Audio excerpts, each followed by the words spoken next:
Pemerintah mengeluarkan keputusan terkait syarat pembelajaran tatap muka di sekolah. Salah satu syarat, siswa usia 6 hingga 11 tahun harus sudah divaksin untuk mengikuti pembelajaran tatap muka semester kedua pada Januari tahun 2022.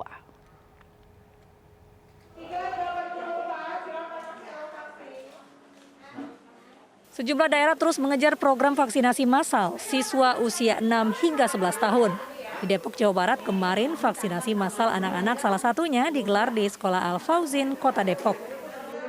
Sekolah bekerja sama dengan tenaga kesehatan dari Polres Metro Depok melakukan vaksin Sinovac tahap pertama pada 320 siswa. Vaksinasi disambut baik oleh para siswa. Meski sejumlah siswa masih takut, namun mereka mengaku senang divaksin agar terhindar dari virus COVID-19. Alhamdulillah, sebagian besar orang tua sangat antusias dan banyak yang ikut berpartisipasi di kegiatan vaksin ini. Semoga nanti untuk yang vaksin dosis keduanya bisa berjalan dengan lancar juga. Ayo teman-teman, vaksin biar selamat sembuh dan tidak terinfeksi COVID-19.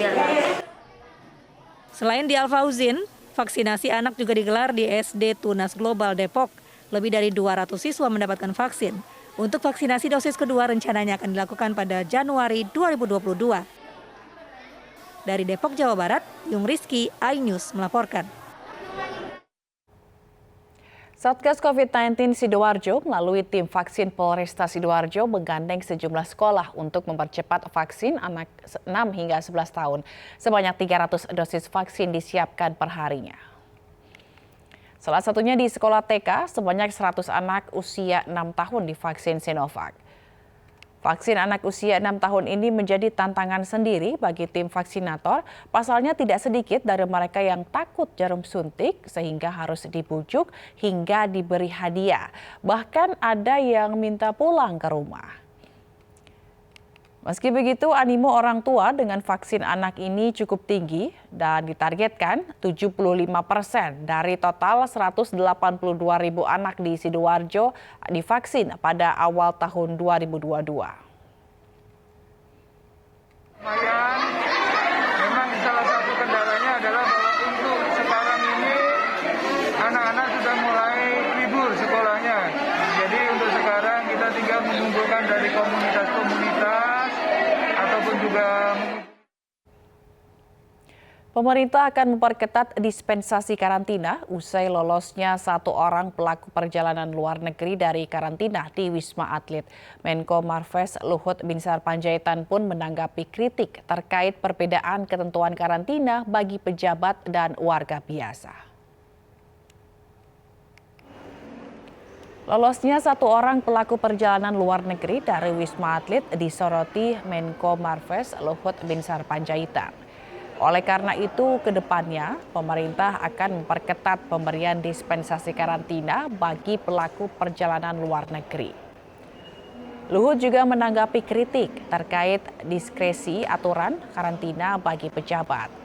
Luhut menyebut diskresi serupa juga berlaku secara universal dan berdasarkan masukan dari berbagai pakar.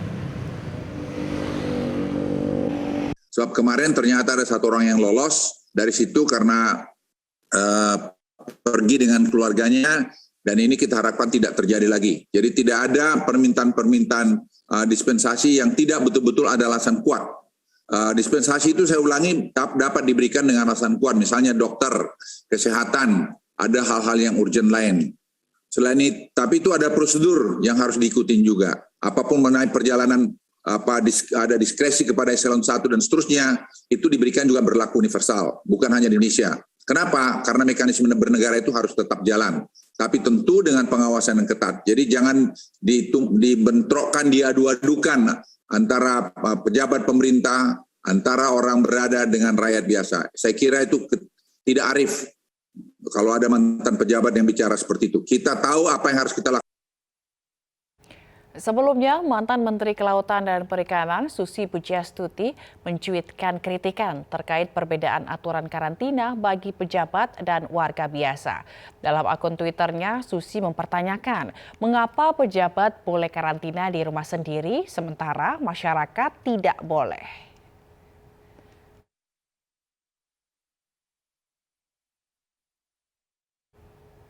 Sementara itu, jelang pergantian tahun, pemerintah kembali mengimbau masyarakat agar tidak berpergian ke luar negeri. Selain itu, Mendagri meminta kepala daerah kembali mengaktifkan PPKM Mikro.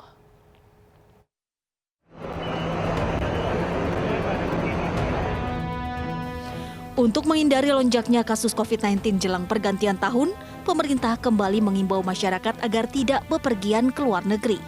Pemerintah juga akan memperketat pengetesan, terutama untuk mendeteksi varian Omikron. Jangan jalan-jalan ke luar negeri karena di sana sekarang sedang meledak semua kasus-kasus. Nah, Indonesia sekarang rendah-rendahnya. Indah kok Indonesia itu. Jadi jalan-jalannya ke Indonesia saja. Jadi tolong yang mau udah jalan-jalan luar negeri boleh, kita nggak larang. Tapi nggak usah kemudian minta exception untuk keluar dari karantina. Karena itu untuk melindungi teman-teman kita yang lain. Ya. Nanti kita juga akan perbanyak tes PCR yang bisa deteksi Omikron dan juga akan memperbanyak lab genome sequencing. Itu strategi yang kedua. Selain itu, pemerintah pusat melalui Mendagri juga mengingatkan kembali terkait imbauan aturan COVID-19 saat pergantian tahun. Selain itu, Mendagri meminta kepala daerah kembali mengaktifkan PPKM Mikro, terutama bagi daerah-daerah tujuan liburan saat Nataru. Pemerintah daerah diminta menerbitkan perda yang juga memuat sanksi bagi pelanggarnya. Nah, ini tadi sudah kita sampaikan kepada teman-teman kepala daerah, terutama bupati kuncinya sama wali kota, supaya mereka mengaktifkan kembali PPKM Mikro ini. Dan kemudian nanti saya sudah merintahkan Pak Dirjen Pendes dan Pak Dr. Yusarto, selama Nataru ini kan jadi tujuan biasanya untuk berlibur itu Jawa Barat, kemudian Jawa Tengah, Jawa Timur, Jogja, Bali, Lombok. Ini 5 daerah ini prioritas kita akan turunkan tim. Apakah PPKM Mikro lockdown-nya jalan nggak? PPKM Mikro-nya jalan nggak? Karena kalau PPKM Mikro jalan, maka bisa bila ada kebijakan lockdown cepat bisa lakukan. Nah, yang jalan kita akan berikan penghargaan. Yang nggak jalan ya pasti kita tegur nantinya. Kemendagri akan mengawasi secara ketat penerapan PPKM berbasis mikro di 5 wilayah wisata prioritas selama libur Nataru. 5 wilayah tersebut yakni Jawa Barat, Jawa Tengah, Yogyakarta, Bali, dan Lombok. Tim Liputan iNews melaporkan. Menteri Perhubungan Budi Karya Sumadi menyidak terminal bus Purabaya di Sidoarjo, Jawa Timur. Budi juga menginstruksikan bagi pelaku perjalanan luar kota saat libur Natal dan Tahun Baru wajib tes antigen dan vaksinasi lengkap. Menteri Perhubungan Budi Karya Sumadi memantau langsung penerapan protokol kesehatan dan vaksinasi di terminal bus Purabaya, Sidoarjo. Budi menginstruksikan pelaku perjalanan wajib untuk membawa surat hasil tes antigen dan membawa dokumen vaksin lengkap saat berangkat. Aturan ini pun berlaku untuk perjalanan darat, laut, dan udara. Hal ini dilakukan sebagai upaya antisipasi mencegah terjadinya penyebaran COVID-19 selama libur Natal dan Tahun Baru. Bagi mereka yang melakukan perjalanan harus melaksanakan vaksinasi dan juga melakukan antigen, dan itu sudah dipenuhi. Oleh karenanya, semoga ini bisa berjalan dengan baik. Saya mengharapkan masyarakat apabila ingin melakukan perjalanan agar syarat-syarat perjalanannya.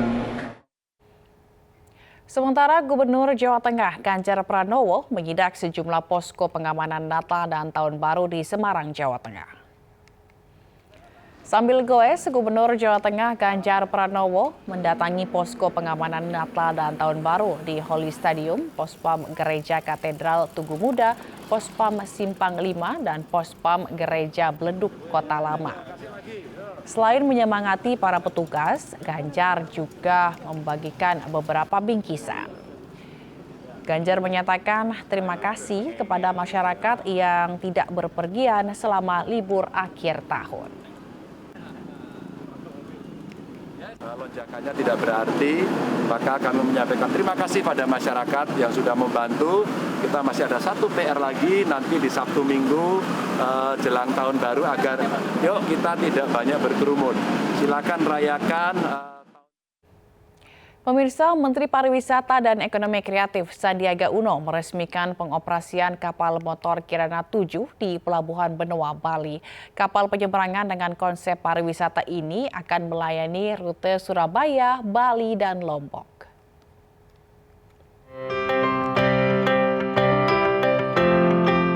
Kapal motor Kirana 7 diharapkan mampu mendongkrak pariwisata di masa adaptasi kebiasaan baru.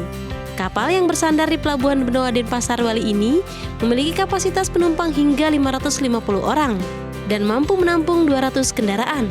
Memiliki fasilitas kelas dunia, kapal motor Kirana 7 akan memanjakan penumpang selama perjalanan. Harapannya Kirana 7 ini bisa menjadi sarana pariwisata karena tadi kita lihat fasilitasnya yang sangat layak dan berkelas dunia untuk mendukung interkoneksi antara Surabaya, Bali, dan Nusa Tenggara. Mudah-mudahan ini menjadi awal persiapan dari kebangkitan pariwisata di Bali dan Nusa Tenggara. KM Kirana 7 akan diluncurkan untuk mendukung event MotoGP di Mandalika, Lombok, dan KTT G20 di Bali. Dari Denpasar, Bali, Aris Wiyanto, iNews melaporkan. Banjir bandang di Brasil menyebabkan ribuan orang mengungsi. iNews pagi akan kembali dengan informasi selengkapnya.